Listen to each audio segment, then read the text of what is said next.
We'll guide you through how to use pens in Krita to get the most out of your digital art. If you find this helpful, consider subscribing and liking the video. First, open Krita on your desktop. Once you're in, go to the toolbar on the left side of the screen and select the Brush tool, which is typically the icon that looks like a paintbrush. To access the different pen options, click on the Brush preset selector, usually located at the top of the screen or in the Docker area on the right. Here, you'll find a wide array of pen and brush presets designed for various styles and techniques. You can filter these presets by category, such as ink, sketch, or paint, using the drop-down menu to the side. Now, let's say you want to create a new pen preset or customize an existing one.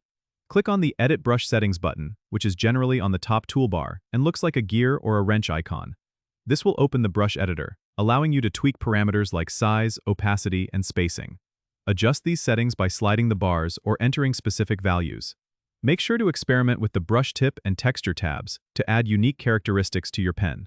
If you want to save your custom preset, click the Save New Brush Preset button, give it a name, and it will appear in your brush preset selector for easy access in future projects.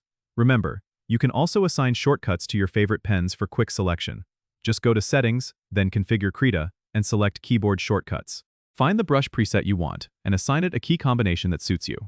This is really handy for speeding up your workflow. Don't forget to subscribe and comment if this helped you out.